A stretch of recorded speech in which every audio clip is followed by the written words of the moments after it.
সাহেব, আমাদের পরিবারে খুব অভাব। আমাদের ঘরে কোনো খাবার নেই। বাবা অসুস্থ, আমাকে কি দয়া করে আপনার এখানে একটি কাজ দেবেন? তখন সাহেব বলল, এই মেয়ে, কি বলছো তুমি? তোমার মতো এত সুন্দরী একটা মেয়ের কাজের অভাব? আমার এখানে অনেক কাজ আছে, তুমি কি আমার এখানে কাজ করতে পারবে? আমার এখানে কাজের অনেক ডিউটি, অনেক সময় কাজের বেশি চাপ পড়ে গেলে নাই ডিউটিও করতে হয়। আমি বললাম, সাহেব সমস্যা নেই, আমার যে কোনো একটা কাজ প্রয়োজন, আমার ঘরে খাবার নেই। তারপর থেকে সাহেবের এখানে চাকরি করছিলাম। একদিন আমি নিত্য ডিউটি করছিলাম। হঠাৎ দেখলাম সাহেব আমায় পেছন থেকে ডাকছে। সাহেবের ডাক শুনে আমি চমকে উঠলাম। তারপর সাহেব আমার কাছে এসেই, বন্ধুরা, বাকিটা গল্পেই বলছি। আশা করি বন্ধুরা তোমরা আমার পুরো গল্পটি খুব মনোযোগ সহকারে শুনবা। তো তাহলে বন্ধুরা, আর কথা না বাড়িয়ে চলো মূল গল্পে যাওয়া যাক। হ্যালো বন্ধুরা, আমার নাম জীবন্তিকা। আমি কলকাতার একজন মেয়ে। আমার বাবা ছিলেন একজন সাধারণ মানুষ, যিনি প্রায়শই কাজের সুযোগ খুঁজতেন। আমার মা ছিলেন আমাদের পরিবারের প্রধান উপার্জনকারী। তিনি সারাদিন কঠোর পরিশ্রম করে যা পেতেন তা দিয়েই আমাদের সংসার চলত। আমি ছিলাম আমার পরিবারের একমাত্র সন্তান। ছোটবেলা থেকেই আমি দেখতাম আমার মা কতটা কষ্ট করে আমাদের জন্য সবকিছু জোগাড় করতেন। কিন্তু আমাদের পরিবারে কখনো কখনো অশান্তি হতো, কারণ আমাদের অবস্থা খুবই সীমিত ছিল। আমি ছোট মেয়ে, বুঝতাম না কিভাবে এই পরিস্থিতি মোকাবিলা করব। আমার মা সব সময় স্বপ্ন দেখতেন যে আমি একদিন ভালো জীবন পাব। তিনি আমাকে বলতেন, জীবনটি তুই নিজের পায়ে দাঁড়াবি, পড়াশোনা করবি। কিন্তু আমাদের অবস্থার কারণে পড়াশোনা করা খুব কঠিন ছিল। আমি শুধু ভাবতাম একদিন হয়তো সবকিছু ঠিক হয়ে যাবে। আমাদের পাড়ার লোকেরা আমাদের পরিবারের অবস্থা দেখে মাঝে মাঝে কথা বলতো, আর আমি মনে মনে কষ্ট পেতাম। তবু আমি হাল ছাড়িনি। আমি জানতাম আমাকে কিছু একটা করতে হবে। দিনগুলো এভাবেই কাটছিল। আমি বড় হচ্ছিলাম আর আমার মায়ের কষ্ট বুঝতে শিখছিলাম। আমি যখন একটু বড় হলাম, তখন আমি আমাদের পরিবারের পরিস্থিতি নিয়ে প্রশ্ন করতে শুরু করলাম। আমি বাবাকে বলতাম, বাবা, আমাদের সংসারের জন্য আরও কিছু করার দরকার। প্রথমে বাবা আমার কথায় বিরক্ত হতেন, কিন্তু আমি জানতাম তিনি আমাকে খুব ভালোবাসতেন। আমার কথার কারণে বাবা ধীরে ধীরে নিজেকে বদলানোর চেষ্টা করতে শুরু করলেন। আমাদের পরিবারে অশান্তি কমে এল, আর আমার মনে হলো হয়তো এবার সবকিছু ঠিক হয়ে যাবে। কিন্তু বন্ধুরা, জীবন এত সহজ নয়। আমার বয়স যখন 20, তখন আমাদের সংসারটা একটু ভালো চলছিল। বাবা মাঝে মাঝে কাজ করতেন, আর মা তখন কঠোর পরিশ্রম করতেন। আমি ভাবতাম আমাকে এখন কিছু করতে হবে, আমার এই অবস্থা থেকে বেরিয়ে আসতে হবে। কিন্তু আমার হাতে কি ছিল? আমাদের পরিবারের অবস্থার কারণে আমার জীবনে অনেক চ্যালেঞ্জ ছিল। একদিন সকালে আমি ঘুম থেকে উঠে একটা বড় ধাক্কা পেলাম। আমার মা আর আমাদের মধ্যে ছিলেন না। বন্ধুরা, আমার মায়ের চলে যাওয়া আমার জীবনটাকে যেন থামিয়ে দিল। আমি কিছুই বুঝতে পারছিলাম না। আমার মা ছিলেন আমার জীবনের একমাত্র আলো। তিনি চলে গেলেন আর আমি একা হয়ে গেলাম। মায়ের চলে যাওয়ার পর আমাদের সংসারে আবার অভাব বাড়তে শুরু করল। আমি কি করব কিছুই বুঝতে পারছিলাম না। আমি শুধু জানতাম আমাকে এখন কিছু একটা করতে হবে। আমার জীবনের পরবর্তী পথ কী হবে? বন্ধুরা, এই প্রশ্নের উত্তর খুঁজতে গিয়েই আমার জীবন এক নতুন মোড় নিল। মায়ের চলে যাওয়ার পর আমার জীবন যেন একটা অন্ধকার গলিতে ঢুকে পড়েছিল। আমি কিছুই ভেবে পাচ্ছিলাম না। বাবা আবার আগের মতো কাজকর্মের প্রতি উদাসীন হয়ে পড়লেন। তিনি আমাদের সংসারের দায়িত্ব নিতেন না। আমি একা বাড়িতে বসে ভাবতাম, এই জীবন থেকে বের হওয়ার কোনো পথ আছে কি? আমার হাতে কিছুই ছিল না। শুধু ছিল মায়ের স্মৃতি আর আমার নিজের ইচ্ছাশক্তি। আমাদের বাড়িতে খাবারের অভাব দেখা দিল। বাবা কোনো কাজ করতেন না, আর মা তো আর ছিলেন না। আমি পাড়ার কিছু লোকের কাছে সাহায্য চাইতে গেলাম, কিন্তু আমাদের পরিবারের অবস্থার কারণে কেউ এগিয়ে এলো না। কেউ কেউ বলতো, তোর বাবা তো কিছু করেন না, তোকে কে সাহায্য করবে? আমার মনে হতো এই পৃথিবীতে আমার জন্য কোনো জায়গা নেই। তবু আমি হাল ছাড়লাম না। আমি ভাবলাম আমাকে কিছু একটা করতেই হবে। একদিন আমি সাহস করে আমাদের পাড়ার একজন প্রভাবশালী ব্যক্তির বাড়িতে গেলাম। আমি ভাবলাম হয়তো তিনি আমাকে কোনো কাজ দিতে পারেন। তিনি আমাকে দেখে বললেন, তুমি এখানে কেন এসেছো? আমার কাছে তোমার জন্য উপযুক্ত কোনো কাজ নেই। আমি বুঝলাম তার কথায় আমার জন্য কোনো সুযোগ নেই। আমি চুপচাপ বাড়ি ফিরে এলাম। আমার মনে হলো সৎ পথে এগিয়ে যাওয়া কতটা কঠিন। আমার জীবন যেন একটা দুঃস্বপ্নের মধ্যে ঘুরছিল। আমি রাস্তা দিয়ে হাঁটতে হাঁটতে ভাবছিলাম এবার আমি কি করব, হঠাৎ পেছন থেকে একজন আমাকে ডাকলেন। এই যে শুনুন। আমি ফিরে তাকালাম, একজন ভদ্রলোক আমার দিকে এগিয়ে এলেন। তিনি বললেন, আমার নাম রিতান কুণ্ডু। আমি শহর থেকেই গ্রামে এসেছি। আমি রাতুল মণ্ডলের বাড়ি খুঁজছি। আপনি কি আমাকে পথ দেখাতে পারবেন? আমি তাকে রাতুল মণ্ডলের বাড়ির দিকটা দেখিয়ে দিলাম। রিতান বাবু আমাকে ধন্যবাদ দিয়ে বললেন, আপনি যদি কিছু মনে না করেন তাহলে আমাকে আরেকটু সাহায্য করতে পারেন। আমি জিজ্ঞেস করলাম, কি সাহায্য? তিনি বললেন, আপনি কি আমাকে রাতুল মণ্ডলের বাড়ি পর্যন্ত নিয়ে যেতে পারবেন? আমি একটু ভেবে রাজি হলাম। আমি তাকে বাড়ি পর্যন্ত নিয়ে গেলাম। পথে তিনি আমার সঙ্গে কথা বলতে লাগলেন। তিনি বললেন তিনি শহরে থাকেনও এবং একজন ব্যবসায়ী। তার কথাবার্তায় মনে হলো তিনি ভদ্র এবং সৎ মানুষ। রাতুল মণ্ডলের বাড়ি পৌঁছে তিনি আমাকে একটা কার্ড দিলেন। বললেন, এটা আমার কার্ড। যদি কখনো কোনো প্রয়োজন হয় আমাকে ফোন করো, আমি যতটা কারি সাহায্য করব। আমি কার্ডটা হাতে নিয়ে দেখলাম। তার কথায় আমার মনে একটু আশার আলো জ্বলল। আমি তাকে আমার পরিবারের অবস্থার কথা খুলে বললাম। তিনি বললেন, আমি তোমার সমস্যা বুঝতে পারছি। আমি দেখব তোমার জন্য কি করা যায়। রিতানবাবু আমাকে জিজ্ঞেস করলেন, তুমি পড়াশুনো কতদূর করেছ? আমি বললাম, আমি এসএসসি পাশ করেছি, কিন্তু তারপর আর পড়াশোনা করতে পারিনি। তিনি একটু ভেবে বললেন, আমার কাছে কিছু কাজ আছে। তুমি যদি পরিশ্রম করতে প্রস্তুত থাকো তাহলে আমি তোমাকে একটা কাজ দিতে পারি। আমার মনে হলো এই সুযোগটা আমার জীবন বদলে দিতে পারে। আমি বললাম, অবশ্যই সাহেব, আমি কঠোর পরিশ্রম করতে প্রস্তুত। দয়া করে আমাকে একটা কাজ দিন। তিনি বললেন, ঠিক আছে, তুমি আগামী সপ্তাহে আমার এই নম্বরে ফোন করো। আমার ঠিকানা অনুযায়ী চলে এসো। আমি দেখব তোমার জন্য কি ব্যবস্থা করা যায়। তার কথা শুনে আমার মনে একটা নতুন আশা জাগল। আমি ভাবলাম হয়তো এই সুযোগ আমার জীবনে নতুন দিশা দেখাবে। কিন্তু বন্ধুরা, আমি তখনও জানতাম না যে এই সুযোগ আমাকে কোনো পথে নিয়ে যাবে। রিতানবাবুর কথা আমার মনে একটা নতুন আশার আলো জ্বালিয়ে দিয়েছিল। আমি ভাবলাম এই সুযোগ আমার জীবন বদলে দিতে পারে। আমি তার দেওয়া কার্ডটা বারবার দেখতাম আর মনে মনে ভাবতাম এবার হয়তো আমার জীবনের একটা নতুন অধ্যায় শুরু হবে। সপ্তাহ ঘুরে গেল আর আমি ঠিক সময়ে তার নম্বরে ফোন করলাম। তিনি আমাকে তার ঠিকানায় যেতে বললেন। আমার মনের মধ্যে একটা অজানা উত্তেজনা কাজ করছিল। রিতনবাবুর দেওয়া ঠিকানায় পৌঁছে আমি অবাক হয়ে গেলাম। তার বাড়িটা ছিল একটা সুন্দর ভবন, ভালোভাবে সাজানো গোছানো। আমি এর আগে এমন কিছু দেখিনি। আমি মনে মনে ভাবলাম এই লোকটা সত্যি একজন সফল মানুষ। আমি তাকে বললাম, সাহেব, আমার পরিবারের অবস্থা খুব কঠিন। দয়া করে আমাকে একটা কাজ দিন। তিনি হেসে বললেন, চিন্তা করো না জীবন্তিকা, আমি তোমার জন্য কিছু একটা ব্যবস্থা করব।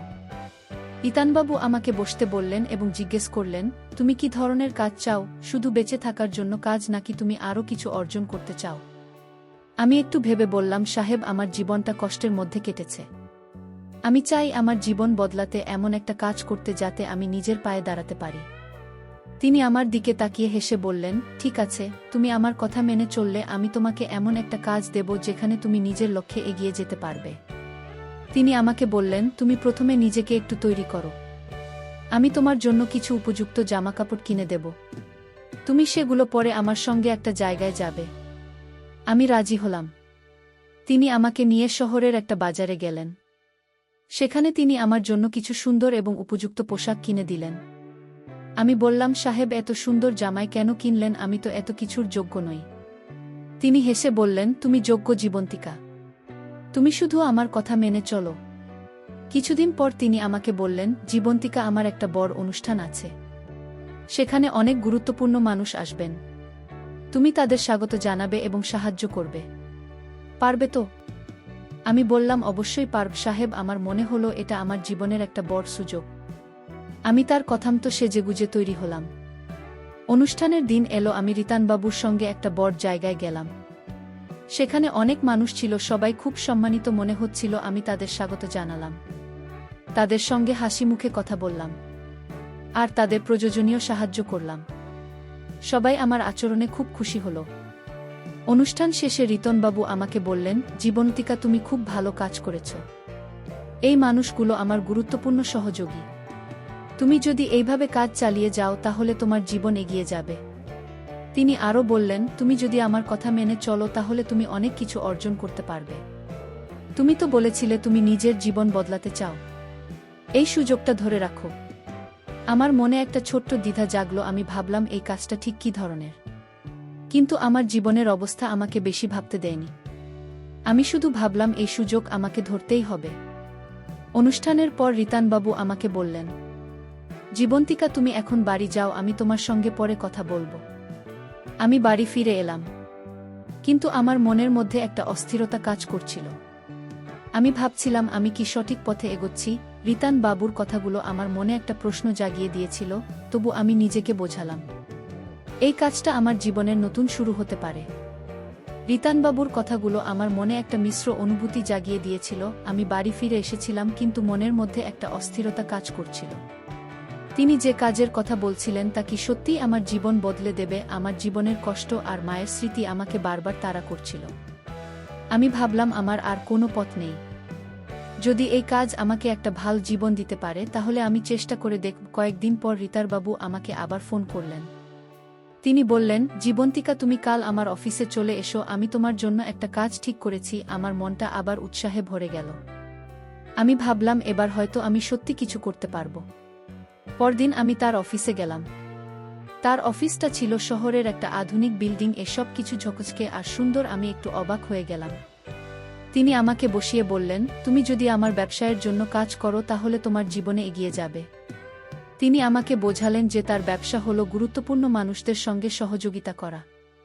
তিনি বললেন, তোমার কাজ হবে আমার সহযোগীদের সঙ্গে কথা বলা, তাদের স্বাগত জানানো আর তাদের প্রয়োজনীয় সাহায্য করা।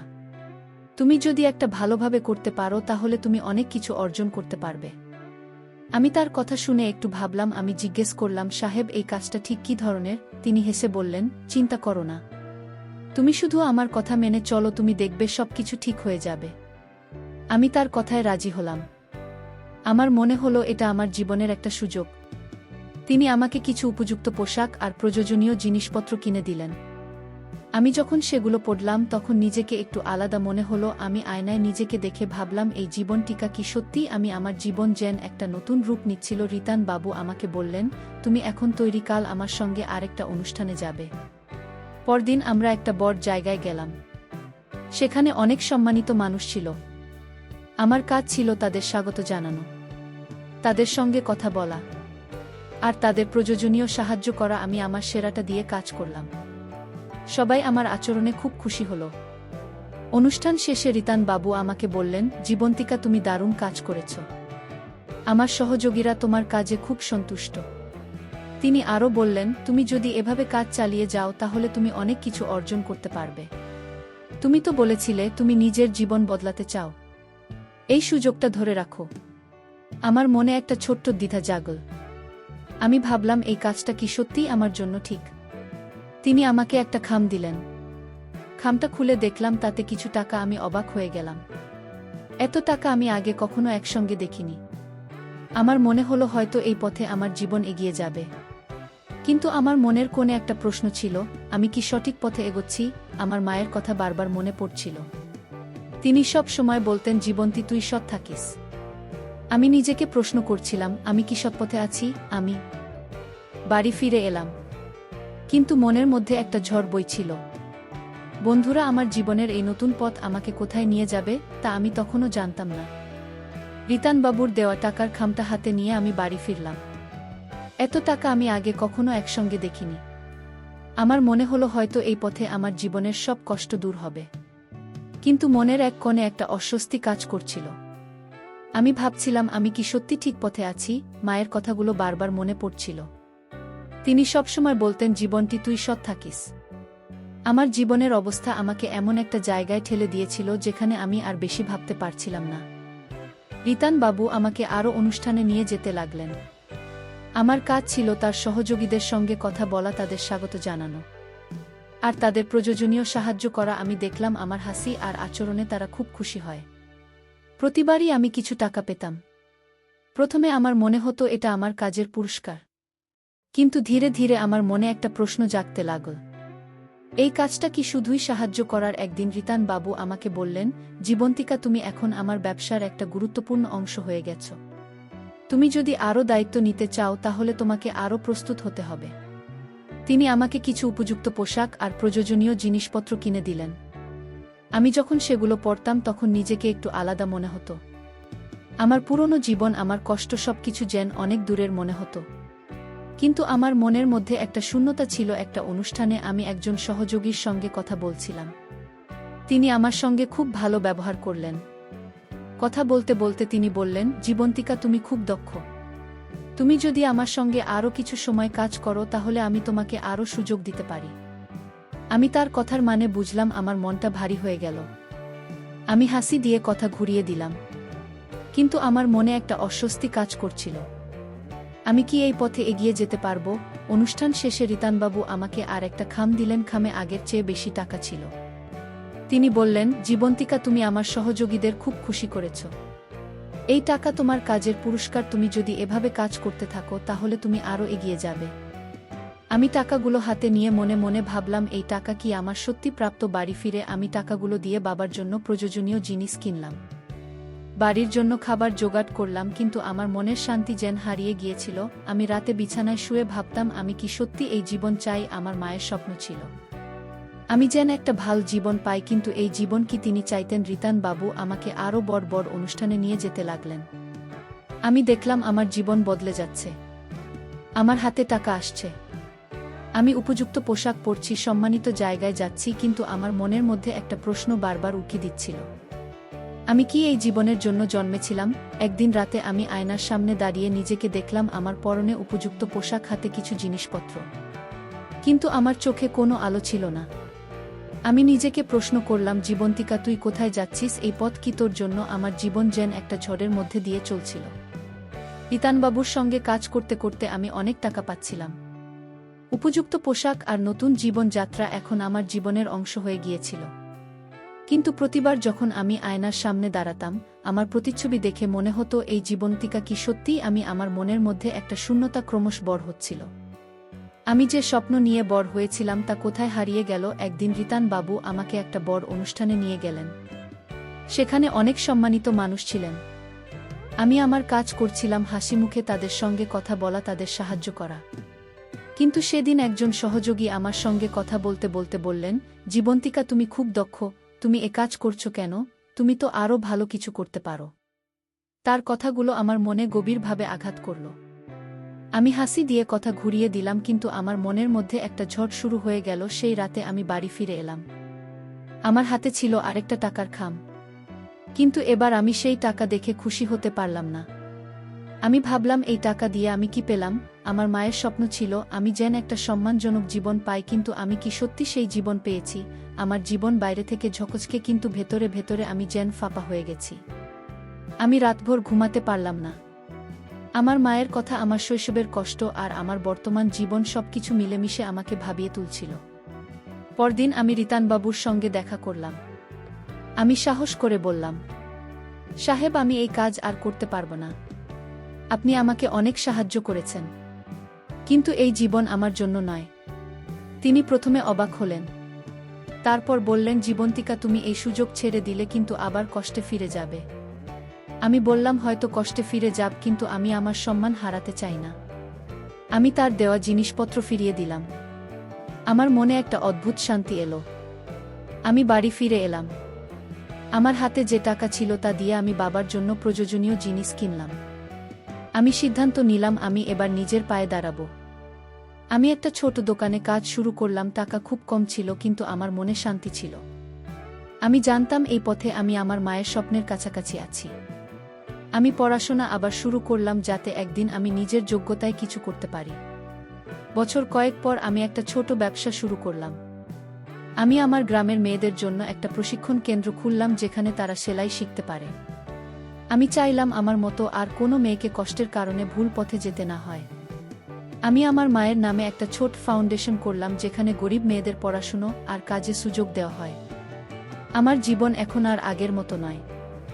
আমি এখন নিজের পায়ে দাঁড়িয়েছি, আর আমার মনে শান্তি আছে। সব শেষে বন্ধুরা, আমি তোমাদেরকে বলব, সোনার চামচ মুখে নিয়ে কেউ পৃথিবীতে আসে না। জীবন যতই কঠিন হোক, থাকলে তুমি নিজের সম্মান বাঁচাতে পারো। আমি একটা ভুল পথে কিছুদিন হেঁটেছিলাম। কিন্তু আমি ফিরে এসেছি। আমি বুঝতে পেরেছি টাকাই জীবনের সবকিছু নয়। আমার মায়ের স্বপ্ন, আমার নিজের সম্মান, এগুলোই আমার জীবনের আসল সম্পদ। বন্ধুরা, ভিডিওটি যদি তোমাদের ভালো লাগে তাহলে লাইক, শেয়ার এবং সাবস্ক্রাইব করে পাশে থেকো। আর এতক্ষণ তোমরা ধৈর্য ধরে গল্পটি শোনার জন্য তোমাদেরই সবাইকে অসংখ্য ধন্যবাদ।